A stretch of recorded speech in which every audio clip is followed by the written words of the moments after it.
कुरुक्षेत्र के युद्ध स्थल में सैन्य निरीक्षण। धृतराष्ट्र उवाच धर्म क्षेत्रे कुरुक्षेत्रे समएता युयोत्सवे मम एका पांडे एवं किम उवाचे संशय। धृतराष्ट्र ने कहा, हे संजय, धर्म भूमि कुरुक्षेत्र में युद्ध की इच्छा से एकत्र हुए मेरे तथा पांडु के पुत्रों ने क्या किया। तात्पर्य: भगवद गीता एक बहुगठित आस्तिक विज्ञान है जो गीता महावाक्य में सार रूप में दिया हुआ है। इसमें यह उल्लेख है कि मनुष्य को चाहिए कि वह श्री कृष्ण के भक्त की सहायता से सर्वेक्षण करते हुए भगवत गीता का अध्ययन करें और स्वार्थ प्रेरित व्याख्याओं के बिना उसे समझने का प्रयास करें। अर्जुन ने जिस प्रकार से साक्षात भगवान कृष्ण से गीता सुनी और उसका उपदेश ग्रहण किया, इस प्रकार की स्पष्ट अनुभूति का उदाहरण भगवद गीता में ही है। यदि उसी गुरु परंपरा से निजी स्वार्थ से प्रेरित हुए बिना किसी का भगवद गीता समझने का सौभाग्य प्राप्त हो तो वह समस्त वैदिक ज्ञान तथा विश्व के समस्त शास्त्रों के अध्ययन को पीछे छोड़ देता है। पाठक को भगवद गीता में न केवल अन्य शास्त्रों की सारी बातें मिलेंगी, अपितु ऐसी बातें भी मिलेंगी जो अन्यत्र कहीं उपलब्ध नहीं है। वही गीता का विशिष्ट मापदंड है। स्वयं भगवान श्री कृष्ण द्वारा साक्षात उच्चारित होने के कारण वह पूर्ण आस्तिक विज्ञान है। महाभारत में वर्णित धृतराष्ट्र तथा संजय की वार्ताएं इस महान दर्शन के मूल सिद्धांत का कार्य करती हैं। माना जाता है कि इस दर्शन की प्रस्तुति कुरुक्षेत्र के युद्ध स्थल में हुई, जो वैदिक युद्ध से पवित्र तीर्थ स्थल रहा है। इसका प्रवचन भगवान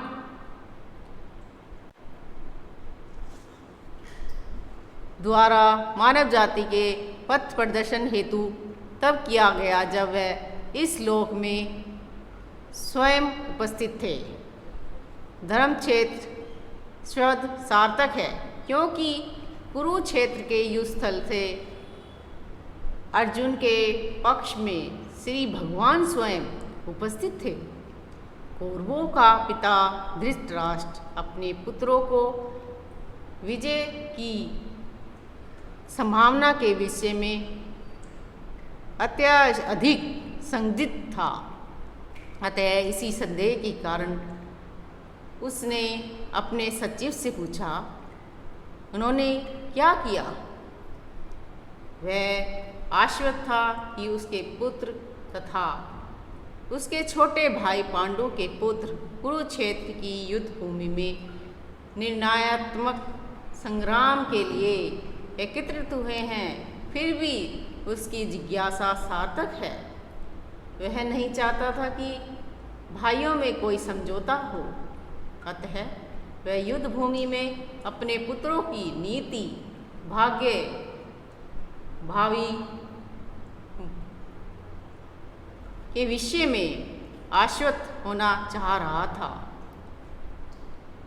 क्योंकि इस युद्ध को कुरुक्षेत्र में लड़ा जाना था, इसका उल्लेख वेदों में स्वर्ग के निवासियों के लिए भी तीर्थस्थल के रूप में हुआ है।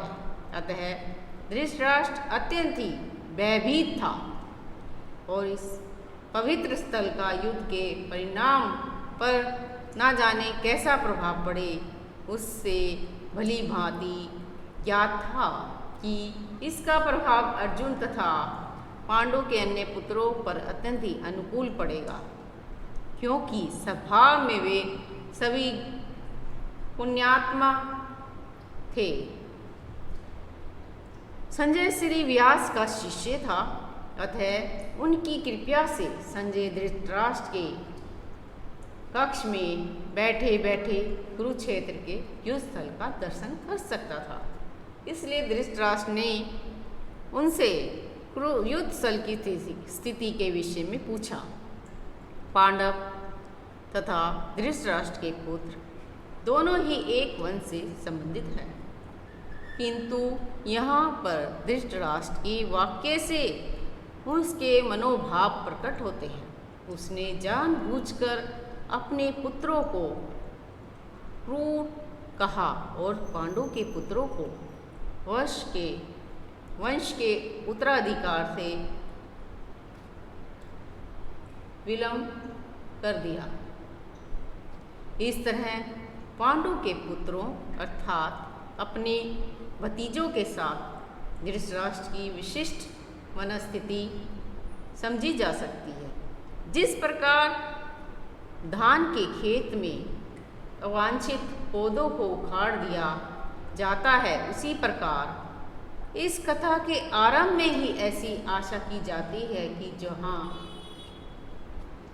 जहाँ धर्म के पिता श्री कृष्ण उपस्थित हों, वहाँ कुरुक्षेत्र रूपी खेत में दुर्योधन आदि धृतराष्ट्र के पुत्र रूपी अवांछित पौधों को समूला नष्ट करके युधिष्ठिर आदि नितांत धार्मिक पुरुषों को स्थापना की जाएगी।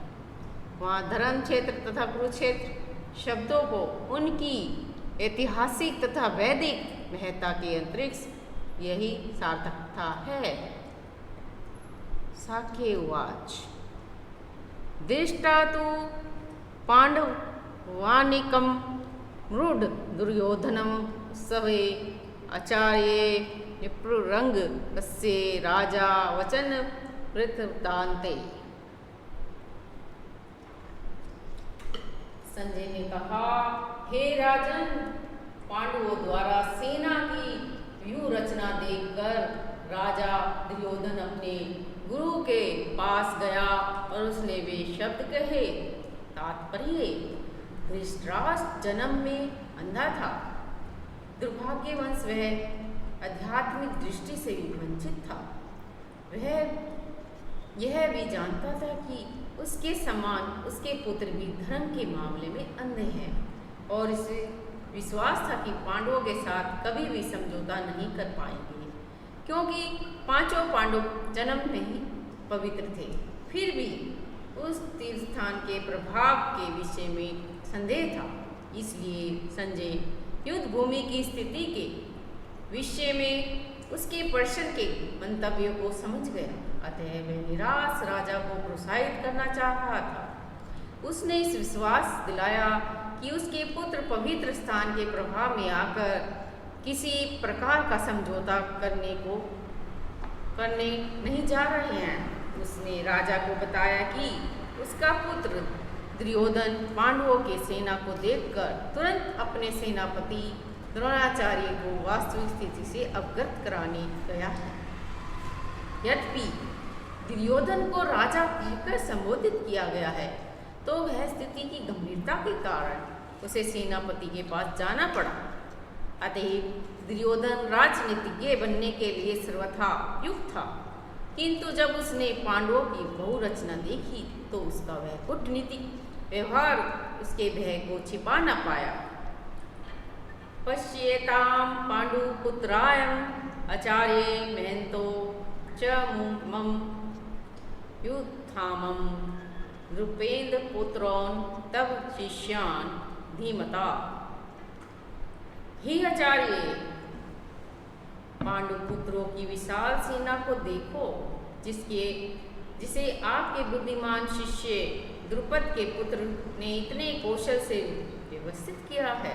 तात्पर्य, परम राजनीतिज्ञ दुर्योधन महान ब्राह्मण सेनापति द्रोणाचार्य के दोषों को इंगित करना चाहता था। अर्जुन की पत्नी द्रौपदी के पिता राजा द्रुपद के साथ द्रोणाचार्य का कुछ राजनीतिक झगड़ा था। इस झगड़े के फलस्वरूप द्रुपद ने